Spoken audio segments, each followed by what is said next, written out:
And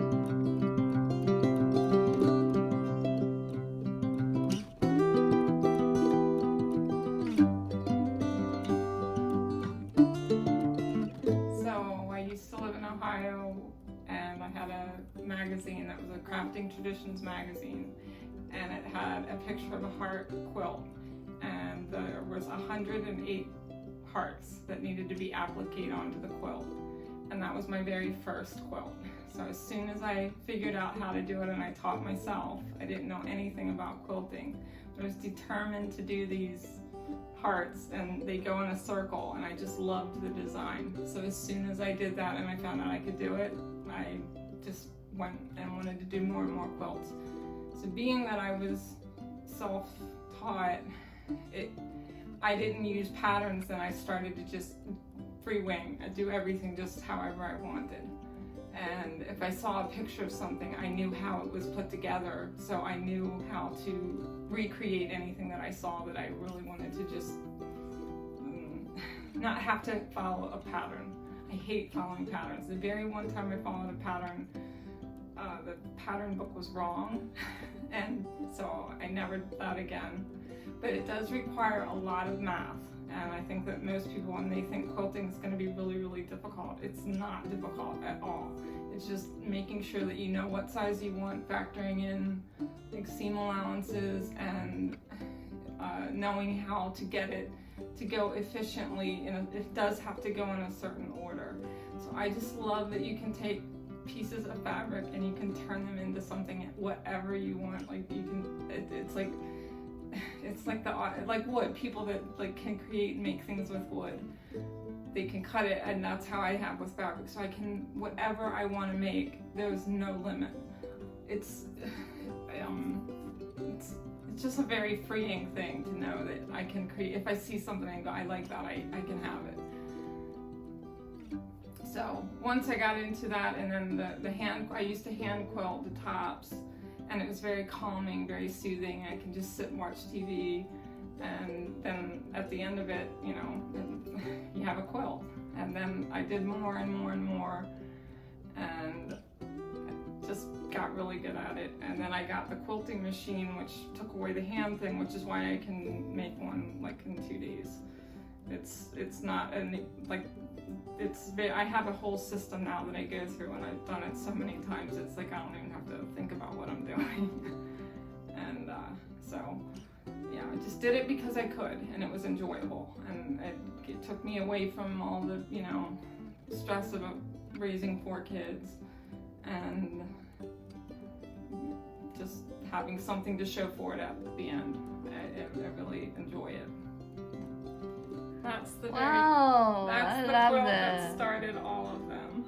Wow, I love that one. And it's applique, which is different. You have to, which is putting a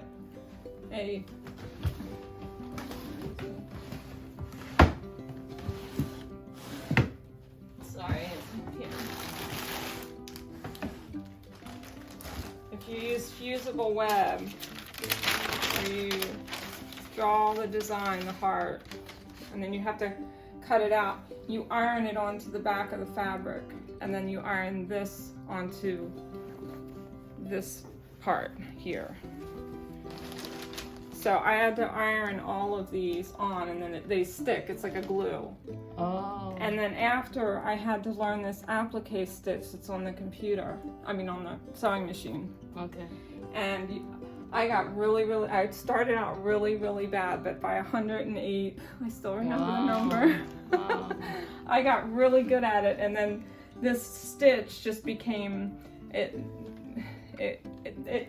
on this machine that you use it, and then you have to hold it a certain way, and I had to turn it to use the applique stitch there.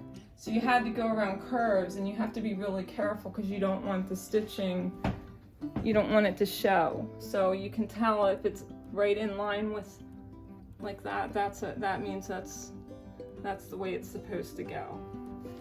So This is hand stitching, hand quilting, Oh. where I take my hand. I did not use a thimble. I don't use a thimble. I don't use a hoop. And my stitches are bigger than the norm because I just wanted to get it done fast.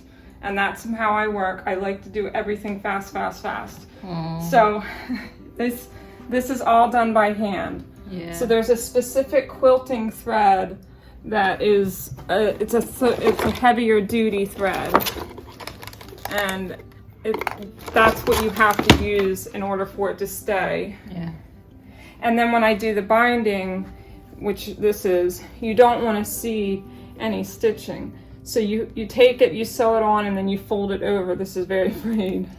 And then I did it all by hand here again to keep it in place, because if you would use a sewing machine to sew that, it would show through on the front and it wouldn't look right. So the proper way to do the binding is to do the back by hand.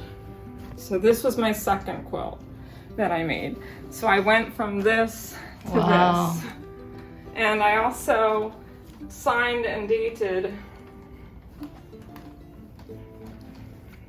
on each of the quilts. This, you start this year? What's that? 1998, yes. When you start? Yes. Wow. Yes. And then this one. 24 years. It's been, I don't know if I did this one or not. But I see I can show you my I shouldn't, but I got a little, this is a little bit, I didn't measure it enough, so it got a little bit too close to the edge. But normally I sign my initials or with thread in all the quilts. Good. And then this one had, in the pattern book that I used to hang it, you can put a bar through. Oh. And I haven't done that with any of the other ones. That was the only one. So yeah, once I learned that, that's all I needed to know to do all of these other ones. So basically I made all of my curtains, tablecloths, placemats, pillow covers, tote bags, clothes, anything that I saw a picture of that I liked. I was like, if I want it, I'll make it. So I have an idea book. This is just a very small portion. I have a Pinterest thing where so if I see this picture, I know I can look at that and I can turn that into a fabric creation. I can make a blanket with it. I can make anything that I want with it because of the applique. And then these are all of my designs that I made. And I can show you just a second.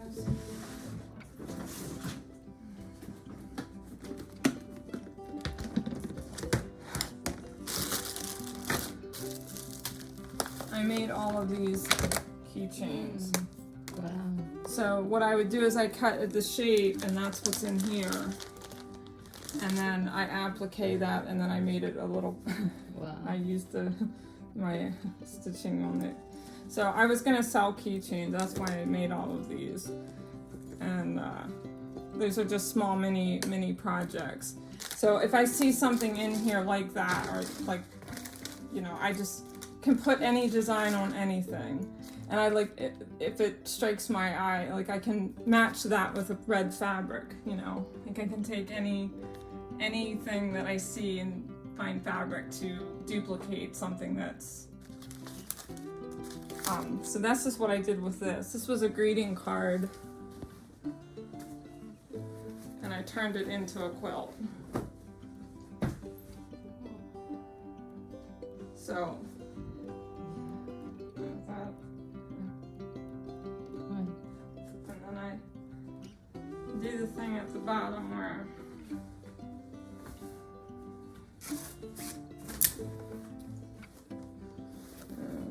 there's another.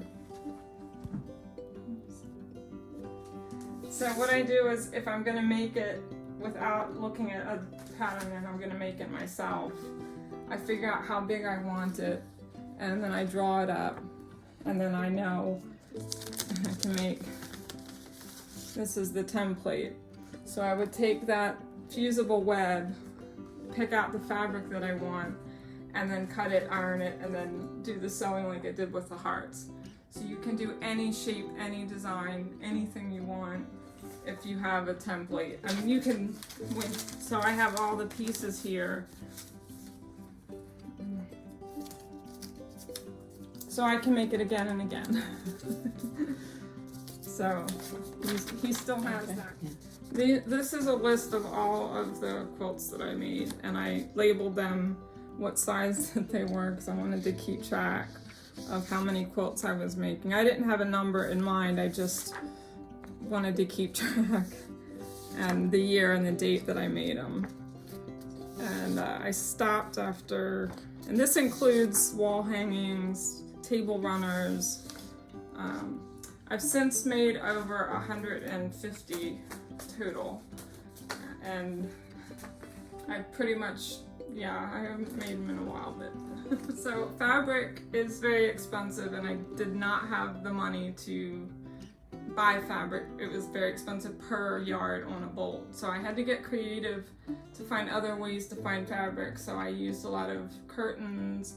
I'd just go to the thrift store and I bought clothes that I liked that had certain patterns, and I just cut them all up to pieces.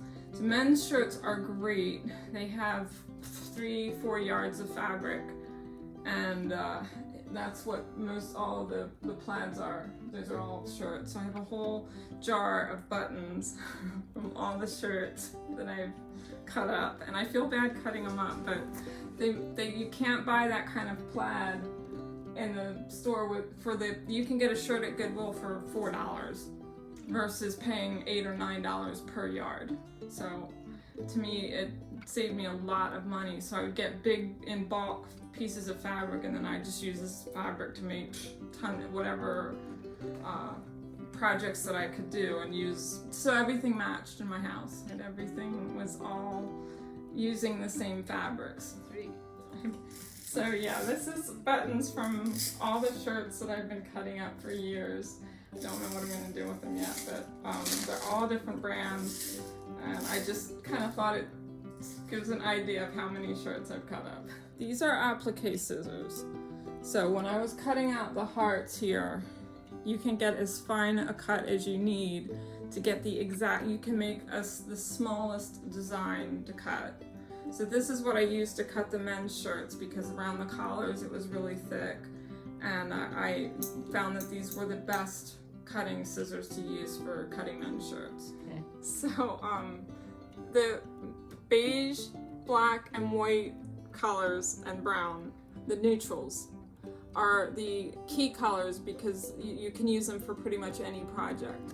So a lot of times when you do a bobbin thread, it's not going to show the top thread is what goes in the top of the machine, and the bobbin thread goes underneath. So a lot of times I use colors I don't care about to put in the bobbin, and then the colors I want to show I have. That's why there's a lot of these, because the bobbin is, I don't care about what fabric or what colors I use for that. That looks beautiful. Yeah. I love that. Yeah.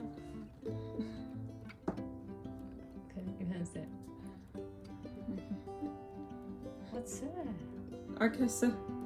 Wow, So this is what goes in the bottom of the machine. Oh, okay. So this would be what's underneath that you can't see. Oh. You can't see what color I used. It's hidden. Okay, so this is my favoriteest. This is my go-to pin cushion. It is perfect because you can, as you're sewing, when you're piecing and you have to put pins in the piecing, as you take them out, you want to be able to take them out really quickly and put them in really quickly. So if you go from taking this needle to try to put it in here, it's not as easy. But this one, it's like butter compared to these. These are newer. So this is my all-time favorite. I also love to have plenty of bobbins which go under here, but to have them ready so I don't have to fill them, because it takes a separate step that you have to do to have them filled. And when you run out, you have to stop what you're doing and switch things out. So I like to be prepared. I'm always about fast and doing it as quickly as possible. This is my grandmother's sewing machine that I inherited when she passed away. And this machine has everything up here that you do everything. And this has a top threading bobbin. So this you take out through the top, which is very nice. I love that. And it has all of these stitchings. So you can do the zigzag stitch, the applique stitch, and that it has a whole map up here for you, which is beautiful. So I got to know this machine very, very, very well, but it doesn't do quilting. This machine is designed to quilt, and I have a specific presser foot that goes in when I'm ready to do the top quilting, and you put it in here, and then you adjust this so that it doesn't catch. It lets you slide it all around. And then, so that switches out. And then I have to have special gloves, which, excuse me, it takes me a while. I haven't been doing anything in here for a while. Here they are. You have to wear specific gloves that have grippers on them so that you can hold on to the fabric a lot easier. And those are very handy to have. I love those. You have to go underneath the bobbins under there. So it's a little bit more difficult to change out the bobbin than having it be in the top, but it's fine. I mean, I can. Usually when I want to start a project, the very first thing I have to do is figure out the size that I want. So if I want to make this as a dish drainer to put when I do the dishes by hand, I stick it next to the sink. So this is 19 inches finished by 14. So I'd write 19 by 14. And I'm gonna say I want it to be 4 squares.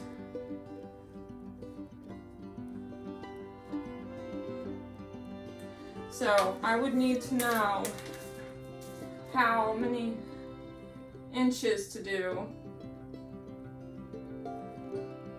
per square. So I'd have to do rectangles because this has 1, 2, 3, 4, 5, 6, 6, 7, 8. This has 48 squares. If I wanted to make one like that. So then, if I want to make one like this, wait, you stop for a second. These squares, it has to be even. I don't want to do rectangles. I don't want to have to figure that out. So I was going to say, I'll do 20 by 20. Okay. So I'm going to change it and say I want to do a 20 by 20. So then that means each square is going to be 10 inches. So then I would need to know, when you sew anything, the finished product is 10 inches. So you have to factor in to add a 1/2 inch, a 1/4 inch for each piece of fabric. So you would say you need it to be 10 inches, which then means you need to cut it 10.5 inches.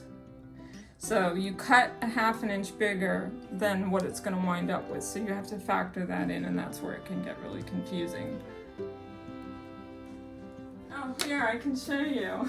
Yeah. This is what each fabric fold like this, it offers me. That's the neck of the shirt.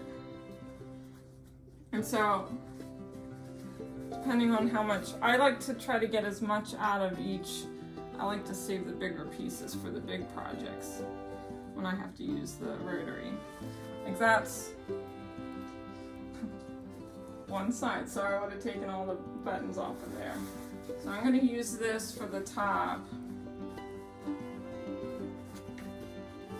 I'll show you.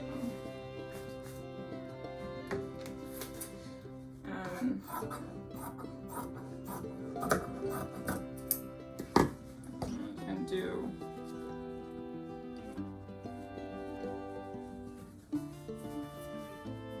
this is a sleeve.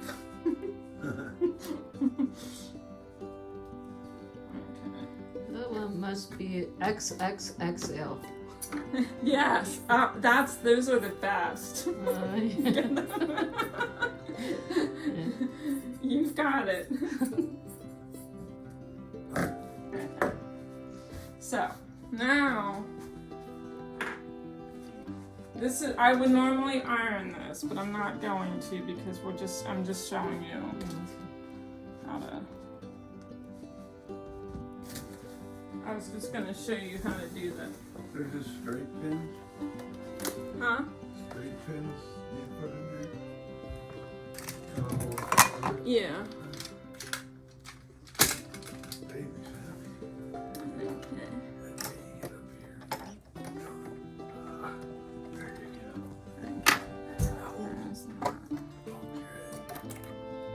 It looks so real.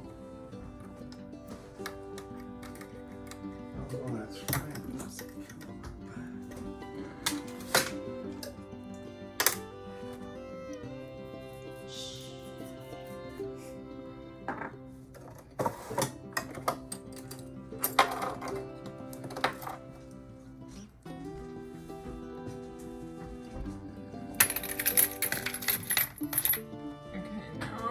Go to my, I don't need to fill it completely because bottom.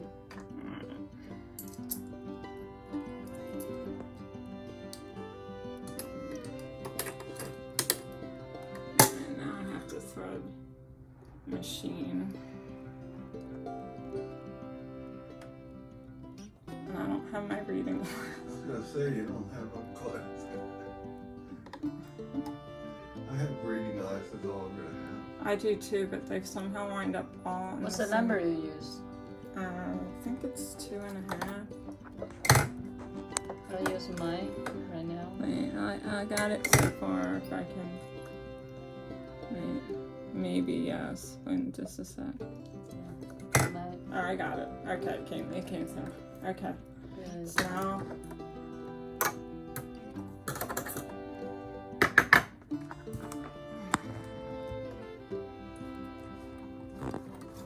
Okay, now we're all ready to go. I don't need those because it's a very small project. Okay.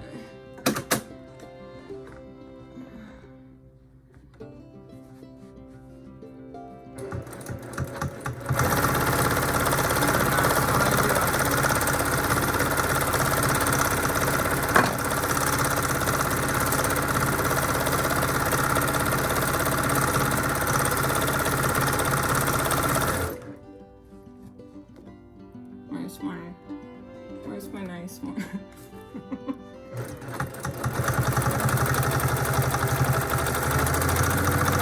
can cover a lot of area around the time, and you can make it as tight or as wide as you want. Oops. What are you making this tight and wide? What is that? Yeah, the loops and how closely you want this threading to go together. Like I can make it very tiny, which is what I did for the keychains. I did it very tiny. And then the quilts you can do. And then Oh, you actually just that's it. freehand that. Yeah, all of them. Yeah, you can buy a template where you can put it over top and trace it and then follow it. Oh my heavens, that would take forever. So no, I am all about fast. If this is just one portion of it, now you can see how easy it is to finish a quilt, you know. And I always throw my thread on the floor. That's it. Huh? Easy for you.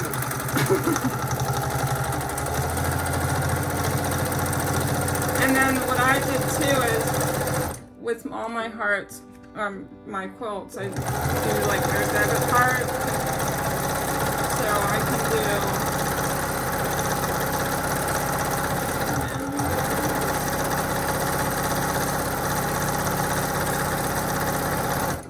Art. It's not a very good one, but you can. It's harder when you try to do than just like this. And you're doing it backwards too. It's so sometimes they don't turn out as well as I'd like them to, but I don't have any, you know. So then after this is done, which this would not be because it, you know, I'd have to baste it, but since it's so small, I didn't have to. So then you gotta cut the edging off, and that's when, supposing I just want to make it this size. Wow. Sure. Yeah.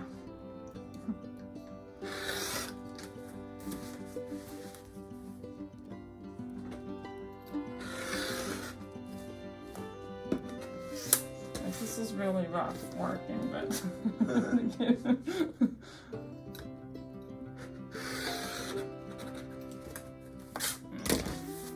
I should probably change out my blade a little bit tall.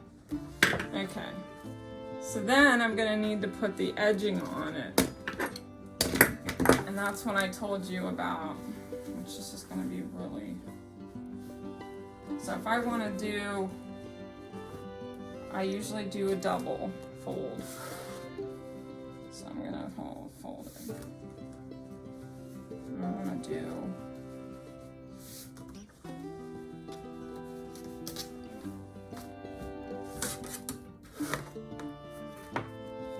Normally you would iron this? Yes, everything. Yeah, I mean. Where is your, oh, here. Oh, yeah, it's right there. Okay. So then what I'm gonna do is then, and I don't usually pin anything because I've done it so many times, I just do it by hand. So when I was telling you about the bobbin not caring about what's on the back, I can put any color thread on the back. And then I'm gonna sew, and then I have to, because I'm done with the quilting stuff now, I have to switch it back to the regular presser foot.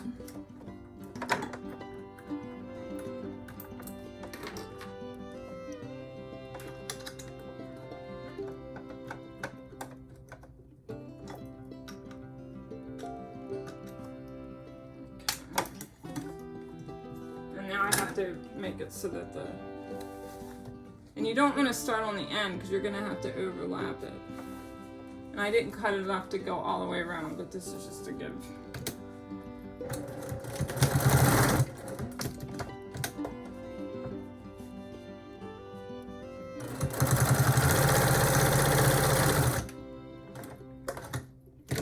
And then I do this thing where I go.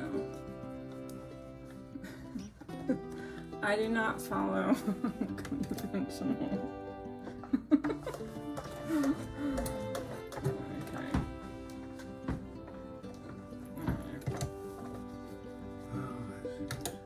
Huh? I see what you're doing. So you put like a frame around? Why isn't my machine working? Huh? You put like a frame around? Why isn't my machine working?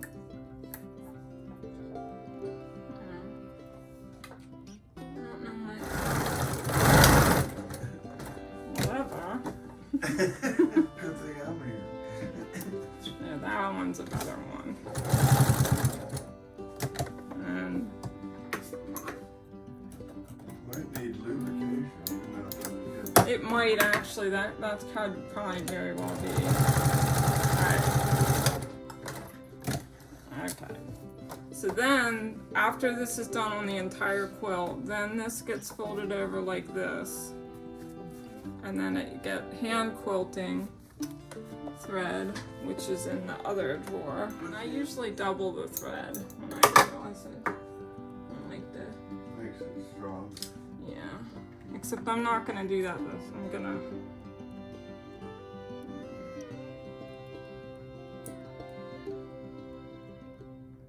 Do you get your thread online or you go to the store? I get it from Reuse It. Oh. And I also do get it online. Okay. Okay, then I'm gonna do it this way.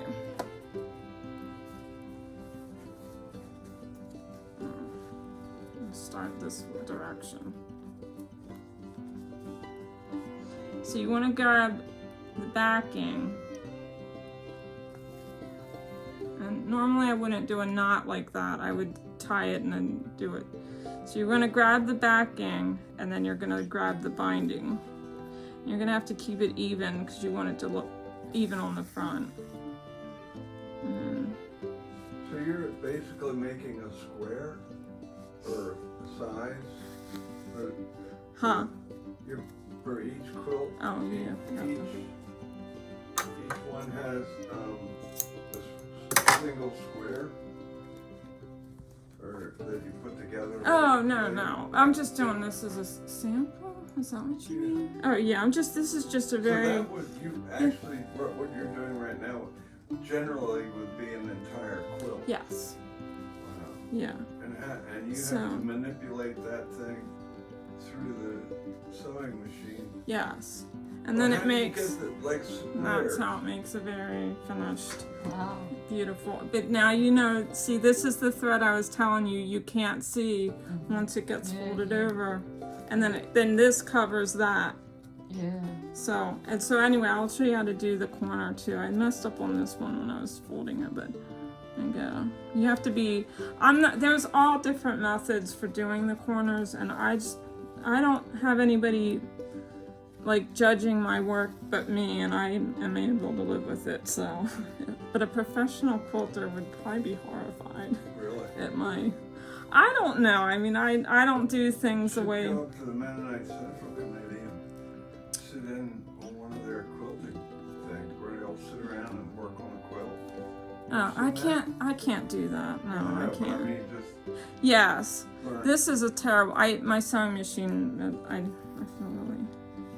This is a terrible corner,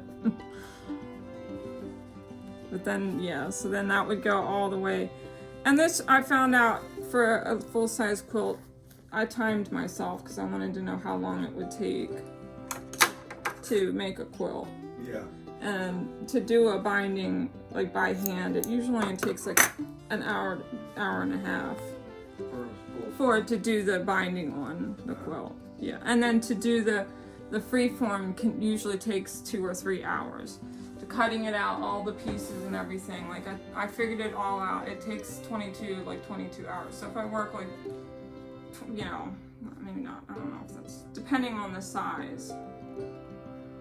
Well, somebody who was going to get into quilting would watch what you're doing and feel semi-overwhelmed. Wouldn't you almost need to go to school, or get somebody to teach you? That's the thing that's what I was telling her. I don't know why it's the only thing that I think is difficult is the math of it. It's for somebody that would not want to get into it if they don't want to do the math. But once you know what pieces you need to cut, what sizes you need to do, what fabrics you need to do, this is the easiest part. To me, getting all of knowing how many squares to cut, knowing exactly what size to cut them, that to me takes a lot more work than once you get all the pieces together, it's like cake. Huh. But each piece, you put the batting in between the two pieces of batting? No, I have an entire, it's like a whole thing of batting that's as big as the quilt. Okay. So you don't cut that. So once that, actually I can show you. I have that if you want. This is a quilt top. Okay. So what I would do is find. The squares are already there? Yes. Oh. Yes. Oh, She did. Yes. You did this? Yes. You made this? Yes, this is the one. This is my next one that I'm working on. And to do these, are these individually sewn in here, these squares? I gotta show you how I do that. Yeah. You can tell me. No, but I gotta. Supposing. Because that's what makes a quilt. When you see it, you say, oh, that's a quilt. But it's not, makes different. 1/2 inches. So this is cut 3. So I would need 3 by 3 inch squares.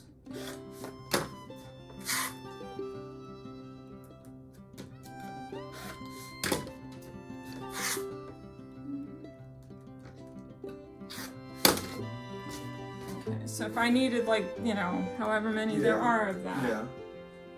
So then I'm gonna need also another, I'm gonna 3 need by 1, 3 2, of 3, batting. 4, 5, 6. 6 3 by 3 batting. So then, this is, I would put, this is like really, I know what you're doing. You're just getting the idea, so I won't be. Okay. Well, the ironing helps you when you assemble it or sew it together. The ironing helps you. Yeah, I mean it really neatens it up really much, but there is, and this is kind of stretchy fabric, so that's not helping.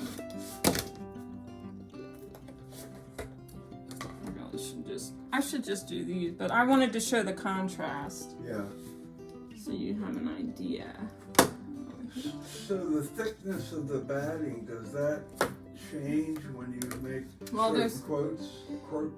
Well, there's cotton batting and there's polyester batting. You prefer? And I prefer, you want to get a clean cut. Wow. And then you flip it. You know, I've actually been to and then you're really not supposed to be, a fabric company where they have a machine that cuts through cloth. They have this thick stack of cloth, and they just run this thing through it and cut it out, like the pattern. Amazing. No, it's very terrible.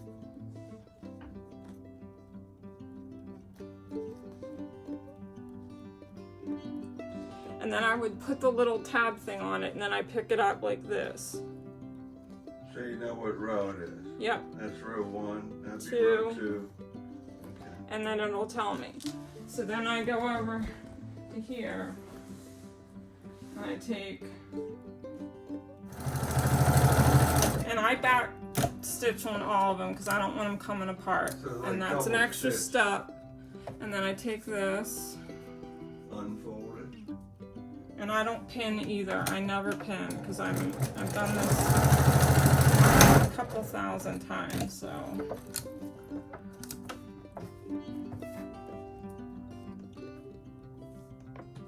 And I do all the rows. Do you put the two pieces together like cards would be and show the edge and then unfold it, or do you just overlap them when you lay them out? Like put 2 down, you do that? I make a whole stack of them. It'll make a whole stack by the time I'm done. Yeah, but I mean, like, are you doing this with each piece? And you're getting a very rough. Well, if you overlap, you've only got 2 pieces of cloth together. But if you did it like this and then unfold it. Well, you have to do a thing when you iron it. Yeah.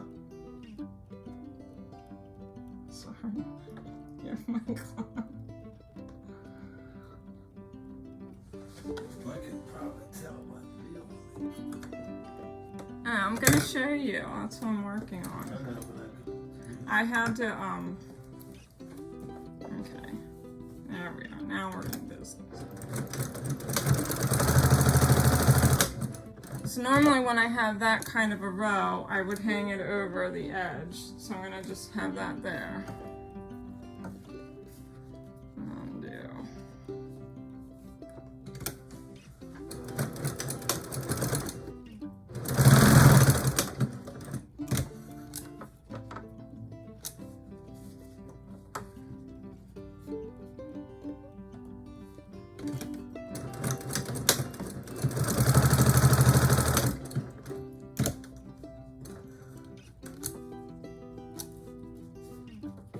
So then when you're finished with all the rows, that you have an odd row and you have an even row.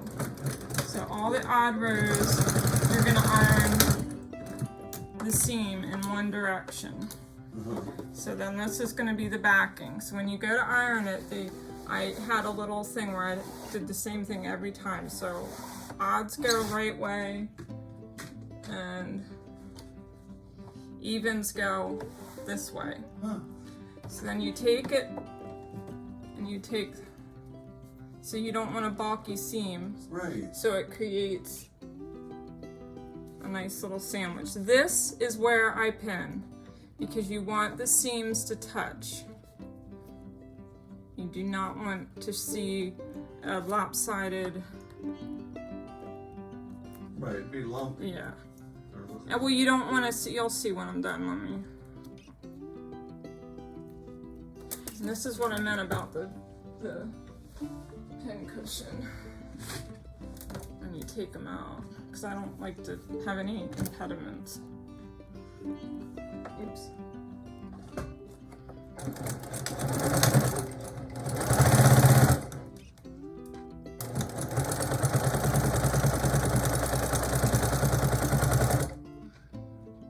Does the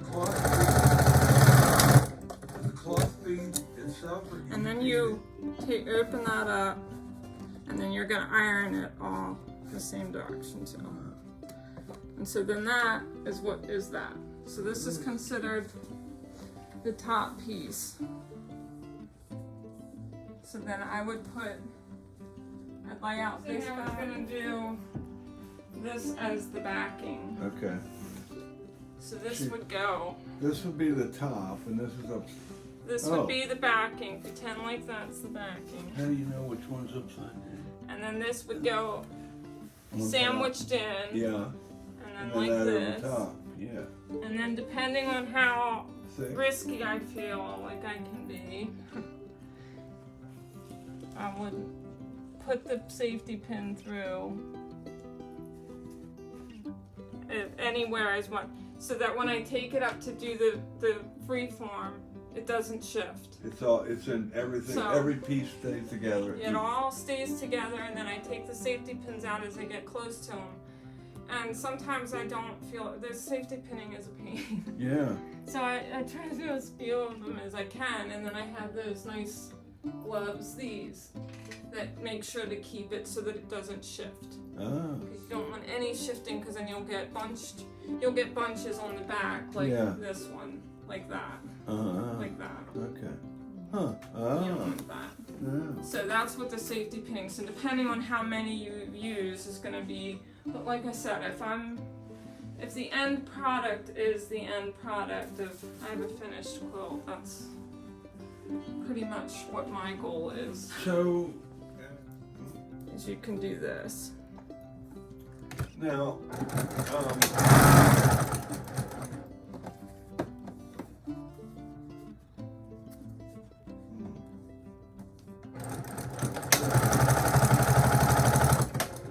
And so forth and so on.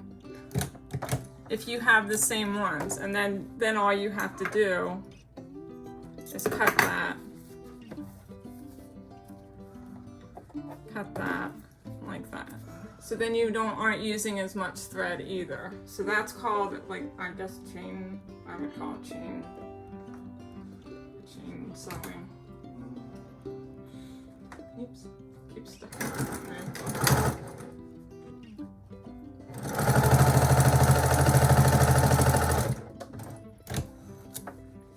And just like that, that's you can do. But see, I didn't pin it, so that's what you get when you don't pin. That's a table runner. Is that what you mean? Nice. And this is, and if you want to feel the puffiness, that has polyester. Okay. So that's the difference between Would they call that fill? polyfill, yeah. Now this. And this I did all that by hand because I hate triangles. They are not my favorite. This one was really hard. Yeah. Wow. So this was Cool looking. yeah. Those are, So the edge part would key. 2019. and then I Before looked do a like label on it. Wow. Nice. Oh, that's cute. This is a Debbie Mum quilt that I did. This one's huge. And I followed the pattern in the book. And it was wrong. They had the measurements wrong. Wow. So I never did another pattern book thing. I just own. So this is the only one that I've done of a pattern book. Every other pattern Can you stand behind it so I take a piece of and use a latch hook. Oh, latch hook. I know how to do that. Take it through here. Huh? Alright. Okay, that is 15,700. That's what I was talking about. What is that material? Yeah, this is what's coming over. I'll find a way to use something. Are you gonna like send it or something? No, I had it like. Oh wow! Oh my gosh, dude, that's awesome! Thank you! I think it's just These are like nice samples. colors. Yeah, no, this will work. This is perfect. Make nice tote bags. Thank you. Huh. But they're small. Still sort of perfect. I really like that too. Thank you. Wow. This one I saw. Says hi. This one I saw a picture of, and that's one of the projects I used with the buttons. This was a skirt, a woman's skirt. This I did applique with those. This is a shower curtain. This I didn't make. And this one I'm really proud of. Oh wow, that is cool. This was a Chinese. They have a whole bunch of different, like, they use a lot of really neat plaids, so I tried really hard to match it. And then this was using all of the men's collars on the shirts. So that's Wow. what that one is. And then this was also using all the strips, like after when I cut. So I try to use everything and put it into something. Cool. It's very hard to get rid of fabric, even an inch. I can't, it's hard to, because I'm like, I can still use it for something. So it's. So, is your neighbor? Wow. And, Oh my.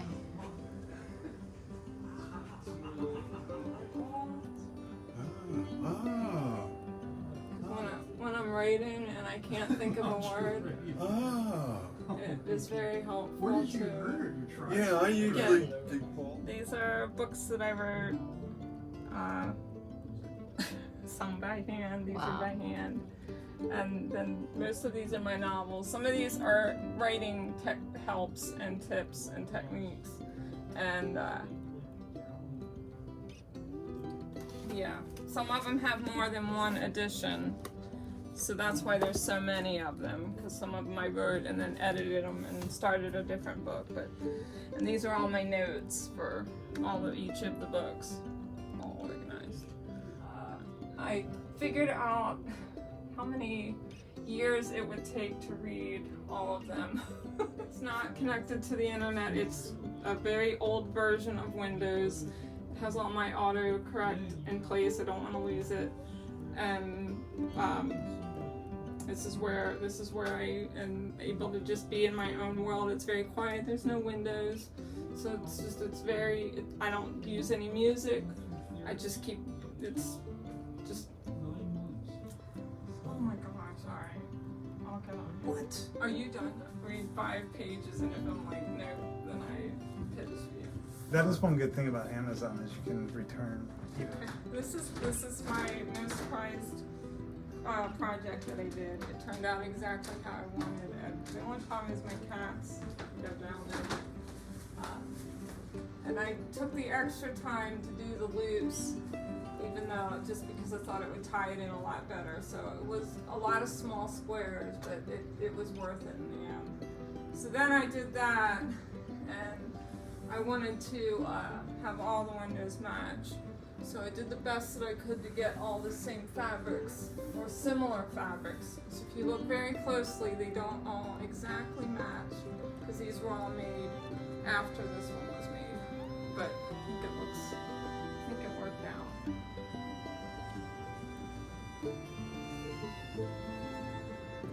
Oh, this one was another